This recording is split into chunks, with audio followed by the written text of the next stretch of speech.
تو سب سے پہلے دل کو منور کرنا ہے تو اللہ سے رشتہ جوڑنا پڑے گا، اللہ سے رشتہ جوڑنا پڑے گا۔ اللہ سے جتنا رشتہ مضبوط ہوگا اتنی روشنی آئے گی، چونکہ نور کا منبع اللہ ہے، روشنی کا منبع اللہ ہے۔ جس کو روشنی زیادہ لینی ہے اللہ سے تعلق زیادہ ہو، جتنی روشنی چاہیے اللہ سے لے لو، اتنا تعلق بنانا پڑے گا۔ دوسرا ذریعہ دل کو منور کرنے کا وہ حضرت محمد مصطفیٰ صلی اللہ تعالی علیہ وسلم ہے۔ قد جاءکم من اللہ نور وکتاب مبین، اللہ نے اپنے نبی کو بھی نور کہا، یہ روشنی ہے، آپ کی پاکیزہ زندگی روشنی، آپ کے نورانی طریقے روشنی ہیں، آپ کی بتائی ہدایات نور ہے، روشنی ہے، آپ کے طریقے، آپ نبی ہیں قیامت تک، تو آپ کا بتایا ہوا طریقہ وہ قیامت تک کے لیے ہدایت، وہ صرف اس زمانے کے لیے نہیں تھا، وہ صرف عرب کے اس وقت کے لیے نہیں تھا، وہ صرف 14 صدیاں پہلے کے لیے نہیں تھا، چونکہ آپ نبی ہیں قیامت تک، تو آپ نے ہدایات دی قیامت تک کے لیے، تو آپ کا بتایا دین قیامت تک کے لیے ہے، صرف پتھر کے زمانے کا نہیں تھا، ٹیکنالوجی کا زمانہ، راکٹ کا زمانہ، سائنس کا زمانہ، یا اس سے بھی 10 گنا 50 گنا آگے زمانہ ترقی کر جائے، قیامت تک زمانہ جس بلندی تک جائے گا، میرے نبی کا بتایا دین وہاں ہدایت ہے، وہاں رہنمائی ہے، وہاں نور ہے۔ آپ نے وہ زندگی گزاری ہے کہ جو قیامت تک ہر مسلمان کے لیے، ہر انسان کے لیے نورانی ہے اور نور کا ذریعہ ہے۔ آپ کی زندگی پر آئیں گے تو نور ملے گا، آپ کی زندگی سے ہٹنا اندھیرا ہے، اندھیرا ہے، اندھیرا ہے۔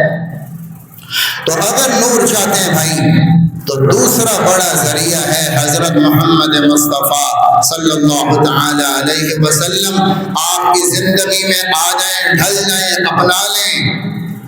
تو آپ سر سے پاؤں تک نور ہی نور بنتے چلے جائیں، اور آپ کو نور محسوس ہوگا، آپ کو روشنی محسوس ہوگی، آپ کو نیکی کا شوق پتہ چلے گا، آپ کو فسق سے نفرت پتہ چلے گی، آپ کو نیکی کی حلاوت اور مٹھاس اپنے منہ میں، اپنے بدن میں محسوس ہوگی، اور سنت زندگی کا ذائقہ اپنی زندگی میں محسوس ہوگا، اور گناہ کی نفرت اپنی زندگی میں نظر آئے گی۔ اگر محمد صلی اللہ علیہ وسلم کا بتایا ہوا نور اپنے اندر اتاریں۔ تیسرا بڑا ذریعہ جس سے ہم اپنے دل کو نورانی کر سکتے ہیں بھائیو، وہ قرآن ہے، قرآن نور ہے۔ انزلنا الیکم نورا مبینا، کتاب انزلناہ الیک لتخرج الناس من الظلمات الی النور۔ اللہ تعالیٰ نے قرآن اتارا، کیوں اتارا؟ تاکہ تمہیں اندھیروں سے نکال کر اجالے پہ لائے۔ قرآن اس لیے آیا ہے تاکہ تمہیں اندھیروں سے نکال کر روشنی میں لائے۔ تو قرآن اندھیروں میں دھکیلنے کی کتاب نہیں ہے، اندھیروں سے نکالنے کی کتاب ہے۔ قرآن نور پہ لانے کی کتاب ہے، اللہ نور پہ لاتا ہے، محمد مصطفیٰ نور روشنی پر لاتے ہیں، قرآن روشنی پر لاتا ہے۔ ہمارا ذہن بن رہا ہے اور بنایا جا رہا ہے کہ دین اندھیرا ہے اور سائنس روشنی ہے، جتنا دین سے دور اتنا روشن خیال، اس دین سے دوری کو روشن خیالی اور فکری آزادی اور فکری روشنی کا نام دیا جا رہا ہے، حالانکہ دین سے دور جانا اندھیرا ہے، روشنی نہیں ہے۔ دین پر آنا روشنی ہے، اللہ کو منانا، محمد مصطفیٰ کے طریقے پر آنا، قرآن پر آنا، یہ روشنی ہے، اس سے دور جانا تو اندھیرا ہے۔ اور اس اندھیرے کا تو یہ ہمیں ملمت سازی کر کے دکھائی جا رہی، یہ خزاں ہے جو بانداز بہار آئی، خزاں کو بہار کہا جا رہا ہے، رات کو روشنی اور دن کا اجالا کہا جا رہا ہے، اور